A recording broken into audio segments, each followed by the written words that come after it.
Okay, let's run it again, baby. This time, can you say flipping instead of fucking? Because I have to let that out. Let's roll it. Second question. Ah, you fucking Pete Doherty, musician, poet, lover, drug user, rock star, baby shamble and libertine, is one of this country's most observed contemporary musicians, familiar to millions but known to very few. Filmmaker Roger Pomfrey has spent much of the past year as an insider of the Doherty rolling circus.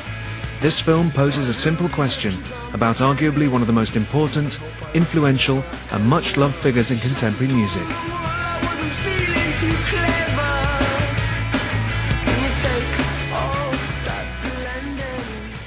He's a pariah, he's a hero, he's a leper, he's a god. He's all things to all people.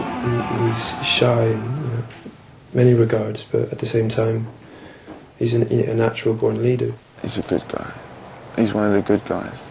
This man is everything that Robbie wants to be, but isn't. It's, romantic, daring, yeah, he's got the debauchery, but it's not seedy debauchery.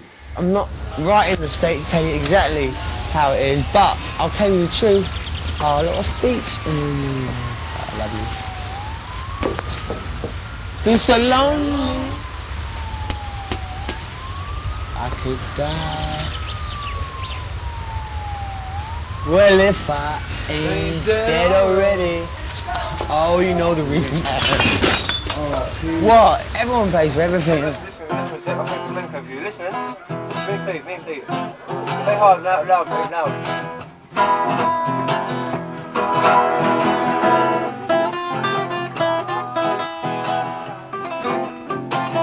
There's no really getting to know Peter.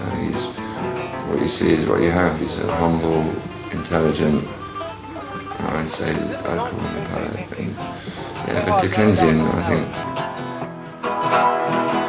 The guy writes good songs, and he's very much into his songwriting. He's focused most of the time. Motivating my mind's inside's only seen by the physically blind. Peter Doherty is the product of a comfortable middle-class couple, the son of an army major and a public school matron. From a very early age, he showed a talent for rhyme, verse and a love of literature, gaining 4 A-levels and a place at Oxford University to read English.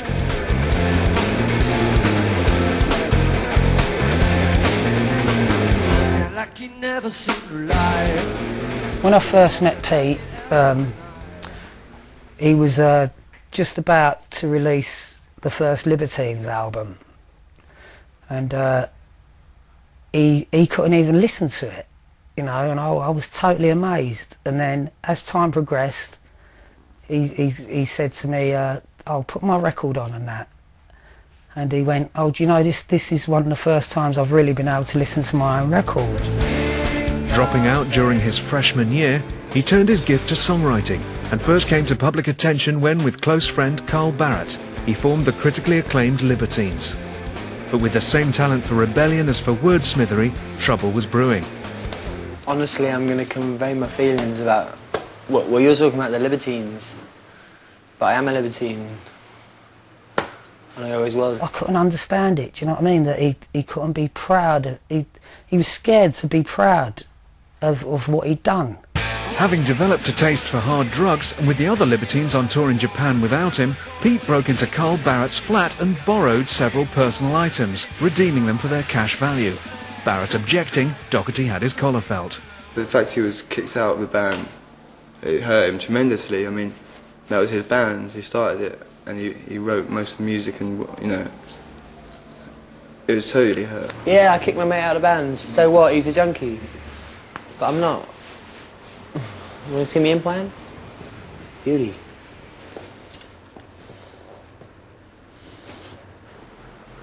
Right. Well, for at least a year, I can't take heroin. And if Jerry Ball's got anything to do with it, I can't take crack. So...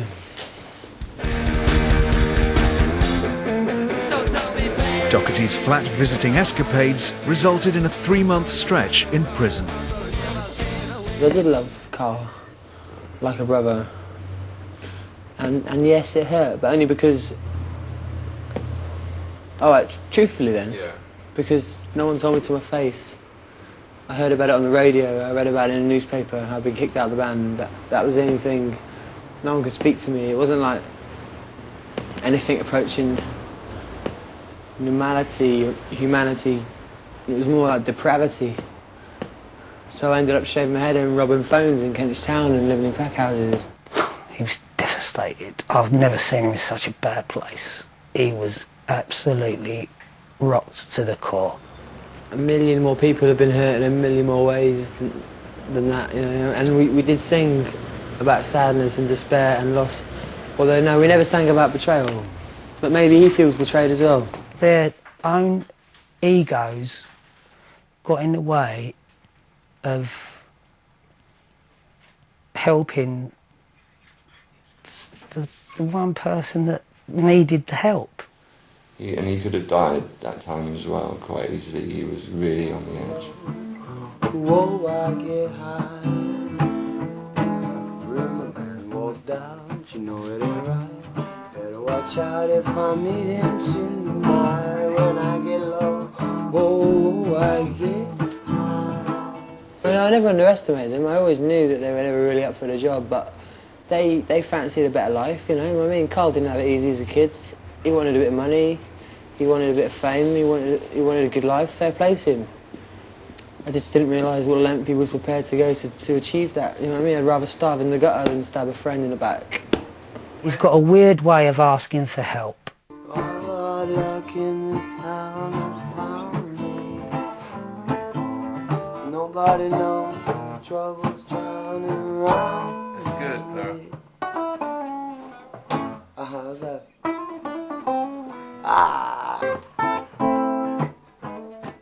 Sometimes the worst things that happen to you are the things that spark off, you know, some creativity. So some positive stuff came out of it, but it did reflect his behaviour in a way.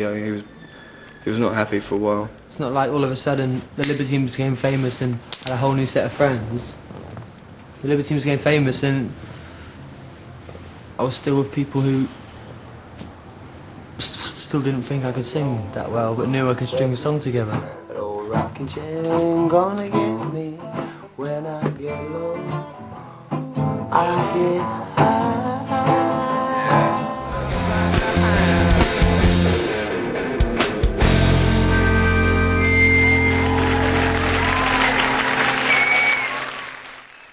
And he went down to nothing from the Libertines, and he started again. So he had it all over again. He had a really great time of putting a band together on the spot, making it work, writing an album, rehearsing the band, going through the trials and tribulations and the fun, which is making a rock and roll band, young rock and roll band with a spirit.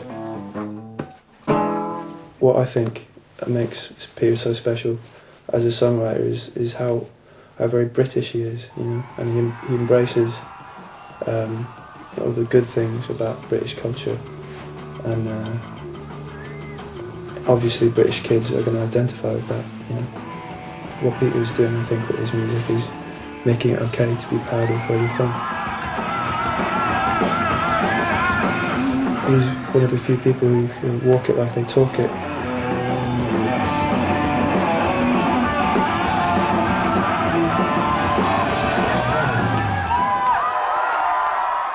Absolutely amazing.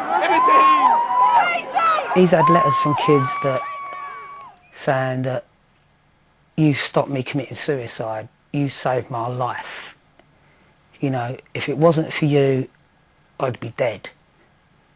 And that is, I just like, it really affected him at one point.